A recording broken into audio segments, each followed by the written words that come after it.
ದೊಡ್ಡ ಬೆಟ್ಟ ಪೀಕ್ ಹೋಗ್ತಾ ಇದೀವಿ ಅಣ್ಣಾರ ನಾವೀಗ ದೊಡ್ಡ ಬೆಟ್ಟಕ್ಕೆ ಹೊಂಟೇವ್ರಿ ಅಣ್ಣಾರ. ಮಾತಾಡ್ತಾ ಇದೀನಿ ಅಂತ ಇಲ್ಲಿ ಜೋರಾಗಿ ಮಾತಾಡು ಅಂತಿದ್ದಾರೆ. ನಾನು ಟ್ರೈ ಮಾಡ್ತಾ ಇದೀನಿ ಜೋರಾಗಿ ಮಾತಾಡಕ್ಕೆ. ಮೈಕ್ ಆರ್ಡರ್ ಮಾಡಿದೀವಿ. ನೆಕ್ಸ್ಟ್ ಟ್ರಿಪ್ಗೆ ಮೈಕ್ ಬರುತ್ತೆ, ಅವಾಗ ಚೆನ್ನಾಗಿ ಕೇಳಿಸುತ್ತೆ ನಿಮಗೆ. ಅಲ್ಲಿವರೆಗೂ ಅಡ್ಜಸ್ಟ್ ಮಾಡ್ಕೊಳ್ಳಿ.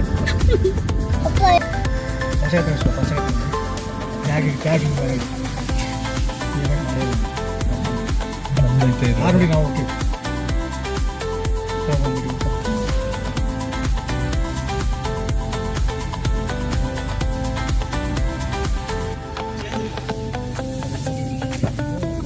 40 rupees ಪಾರ್ಕಿಂಗ್ ಅಲ್ಲ, ಸಾರಿ, ಎಂಟ್ರಿ ಫೀಸು ಕಾರ್ಗೆ.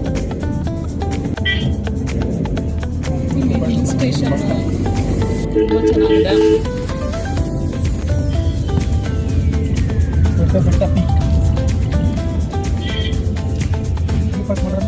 ಇಲ್ಲಿಂದಾನೆ ಪಾರ್ಕ್ ಸ್ಟಾರ್ಟ್ ಆಗಿದೆ ಅನ್ಸುತ್ತೆ. 2 ಕಿಲೋಮೀಟರ್ಸ್ ಇದೆ ಅಷ್ಟೇ. ಮೆಟ್ಲ ಹತ್ತೋದು. ಇವಾಗ ನಾವು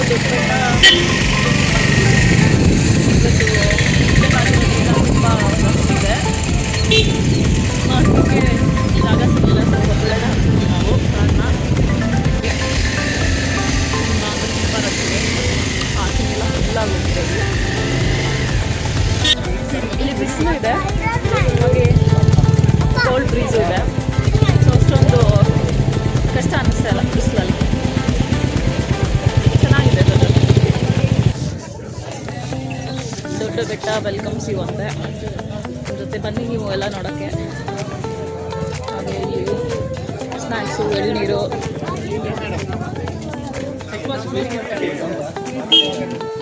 ಕ್ಯಾಬ್ಸು,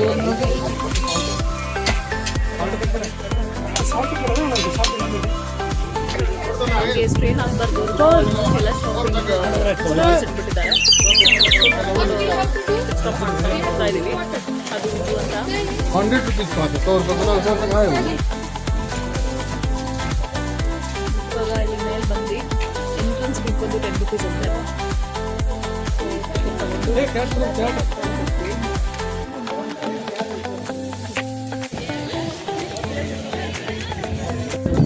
ಸೊ ಇದು ಕುನ್ನೂರು ವ್ಯೂ ಪಾಯಿಂಟ್ ಅಂತೆ. ಇಲ್ಲಿಂದ ಕುನ್ನೂರು ಕಾಣಿಸುತ್ತಂತೆ ನೋಡಿ. चीटिंग करता है तू. Coimbatore view point. कैसा लगा मेरा मजाक?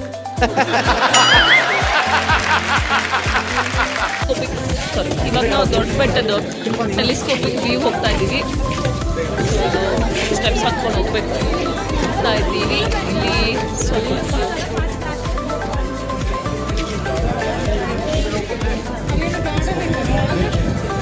ಟೆಲಿಸ್ಕೋಪಿಕ್ ವ್ಯೂ ಇದು ಏನು ಕಾಣ್ತಾ ಇಲ್ಲ.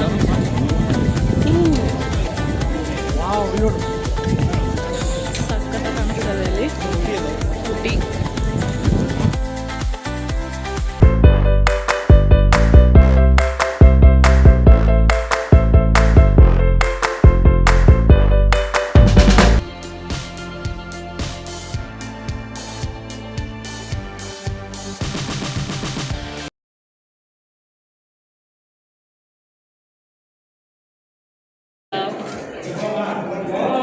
ದೊಡ್ಡ ಬೆಟ್ಟ ಬೇಕು.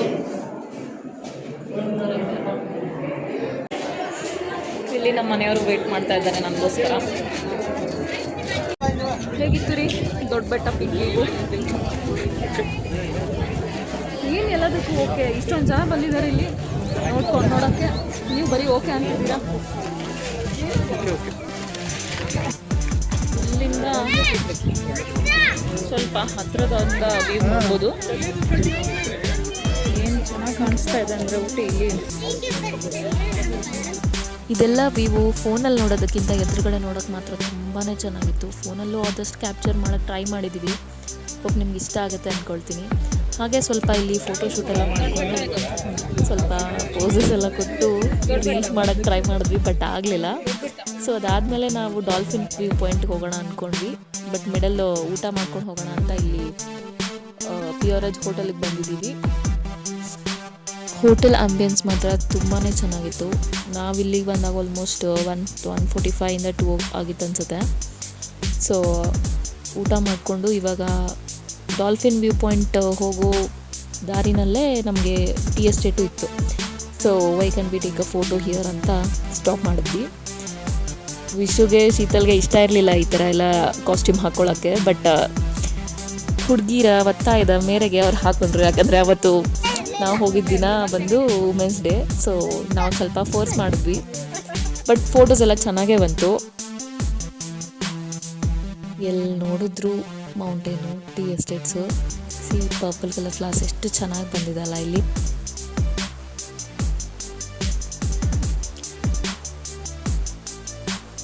ಹಾಗೆ ನಮ್ಮ ದಾರಿ ಸಾಗಿದ್ದು ಡಾಲ್ಫಿನ್ ವ್ಯೂ ಪಾಯಿಂಟ್ ಕಡೆಗೆ. ಈ ಕಡೆಗೆ ಬೆಟ್ಟ, ಈ ಕಡೆಗೆ ಪಾತಾಳ, ಮೈ ಜೂಮ್ ಅನ್ನೋ ಥರ ಇತ್ತು ಆ್ಯಕ್ಚುಲಿ ಎಕ್ಸ್ಪೀರಿಯೆನ್ಸು. ನಾನು ಸ್ವಲ್ಪ ಹೊತ್ತು ಫೋನ್ ಸೈಡ್ಗೆ ಬಿಟ್ಬಿಟ್ಟು ಫುಲ್ ಎಂಜಾಯ್ ಮಾಡ್ತಾಯಿದ್ದೆ ವ್ಯೂನ.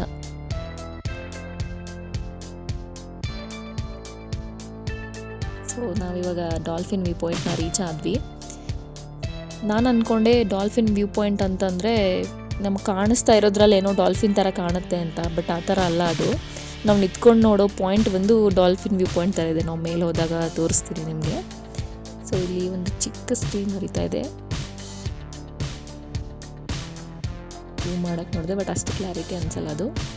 ಬಟ್ ಓವರಾಲ್ ಮಾತ್ರ ತುಂಬಾ ಚೆನ್ನಾಗಿತ್ತು. ಎಲ್ಲಿ ನೋಡಿದ್ರು ಗ್ರೀನರಿ, ಎಲ್ಲಿ ನೋಡಿದ್ರು ಗ್ರೀನರಿ. ಏನು ಮಾಡ್ತಿದ್ಯಾ?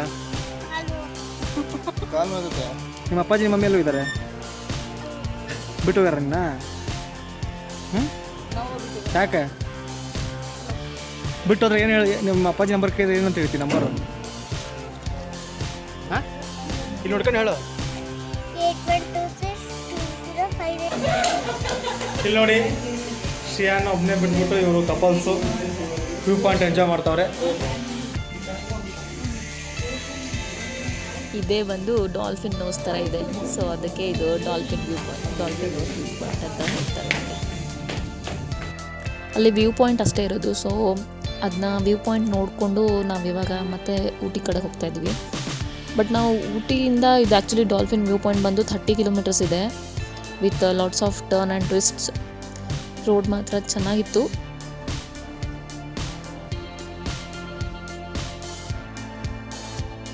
ಹೋಗೋವಾಗ ಮಿಡಲ್ ಟೀ ಎಸ್ಟೇಟ್ ಫೋಟೋಸ್ ತೊಗೊಂಡಿದ್ದೆ ಅಷ್ಟೇ. ಅದು ಬಿಟ್ಟರೆ ಮತ್ತೇನೂ ಈ ಕಡೆಗೆ ಸಿಗಲಿಲ್ಲ ನಮಗೆ. ಸೊ ನಾವು ರೀಚ್ ಆಗೋಷ್ಟೊತ್ತಿಗೆ ಸಾಯಂಕಾಲ 5:30 6 ಗಂಟೆ ಆಗುತ್ತೆ ಅಂದ್ಕೊಂಡ್ವಿ ಊಟಿನ. ಬಟ್ ನನ್ನ ಮಗನಿಗೆ ಬೋಟಿಂಗ್ ಮಾಡೋಕ್ಕೆ ಇಷ್ಟ ಇತ್ತು. ಸೊ ನಾವು ಊಟಿ ರೀಚ್ ಆದಮೇಲೆ ಬೋಟಿಂಗ್ದೆಲ್ಲ ಕ್ಲೋಸ್ ಆಗಿಬಿಟ್ಟಿರುತ್ತೆ ಅಂತ ಇನ್ ಬಿಟ್ವೀನ್ ಆನ್ ದ ವೇನೇ ನಾವು ಚೆಕ್ ಮಾಡ್ತಾಯಿದ್ವಿ. ಆವಾಗ ಸಿಕ್ಕಿದ್ದೆ ನಮಗಿದು ವಿಲ್ಲಿಂಗ್ಟನ್ ಟೌನ್ ಅಂತ. ಸೊ ಇಲ್ಲಿ ಒಂದು ಪಾರ್ಕ್ ಇತ್ತು, ನಾರ್ಮಲ್ ಚಿಕ್ಕದಾಗೇ ಇತ್ತು ಪಾರ್ಕು. ಬಟ್ ಇದರಲ್ಲಿ ಬೋಟಿಂಗ್ ಅವೈಲೇಬಲ್ ಇತ್ತು ಅಂದಿದ್ದಕ್ಕೆ ನಾವು ಹೋಗ್ತಾ ಇದ್ದೀವಿ. ಇವಾಗ ನಾವು ವೆಲ್ಲಿಂಗ್ಟನ್ ಲೇಕ್ ಬಂದಿದ್ದೀವಿ. ಸೊ ಆಲ್ಮೋಸ್ಟ್ 5:30 ಆಗಿದೆ. 6 o'clockಗೆ ಬೋಟಿಂಗ್ ಕ್ಲೋಸ್ ಅಂತೆ. ಸೊ ಅದನ್ನು ಕವರ್ ಮಾಡೋಕ್ಕೆ ನಾವು ಫಸ್ಟ್ ಬೋಟಿಂಗಿಗೆ ಹೋಗ್ತಾ ಇದ್ದೀವಿ. ಬೋಟಿಂಗ್ ಮುಗಿಸ್ಕೊಂಡು ಆಮೇಲೆ ಗಾರ್ಡನ್ನ ಎಕ್ಸ್ಪ್ಲೋರ್ ಮಾಡೋಣ.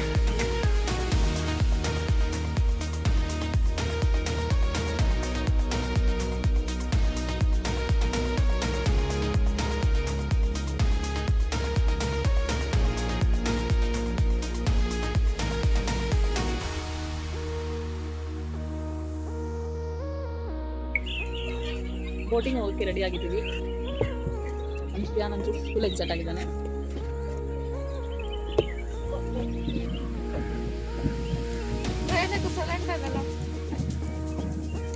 ಬರೋ ಇಲ್ಲಿ ಹಿಂದೆ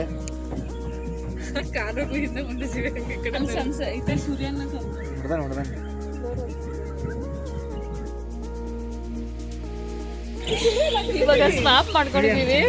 ನಂದು ಟರ್ನ್ ಆಯ್ತು. ಮಧು ಮಲೆ ಶೀತಲ್ ಮಾಡ್ತಿದ್ದಾರೆ ಪೆಡಲಿಂಗ್ನ.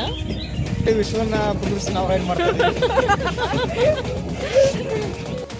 ಬೋಟಿಂಗ್ ಮುಗಿಸ್ಕೊಂಡು ಇವಾಗ ಶ್ರೀ ಪ್ಲೇ ಟೈಮ್. ಈ ಥರ ಹ್ಯಾಂಗಿರೋದೆಲ್ಲ ಅವನು ಟ್ರೈ ಮಾಡಿರಲಿಲ್ಲ. ಸೊ ಮಧು ನಾನು ಟ್ರೈ ಮಾಡಿಸ್ತೀನಿ ಬಾ ಅಂತ ಕರ್ಕೊಂಡು ಮಾಡಿಸ್ತಾ ಇದ್ಲು. ಆಮೇಲೆ ನನ್ನ ಮಗಂಗೆ ಯಾವಾಗಿದ್ರೂ ಇದು ಜಾರುಬಂಡಿ ಆಟ ಆಡುವಾಗ ಭಯನೇ ಭಯ. ಯಾಕಷ್ಟೊಂದು ಭಯ ಪಡ್ತಾನೋ ಗೊತ್ತಿಲ್ಲ. ಬಟ್ ಬಂದಮೇಲೆ ಮತ್ತೆ ಹೋಗ್ತೀನಿ ಅಂತಾನೆ. ಅದಾದಮೇಲೆ ನಾನು ಇವಾಗ ಟ್ರೈ ಮಾಡೋಣ ಅಂದ್ಕೊಂಡು ಬಂದೆ ಅವನ ಜೊತೆಗೆ.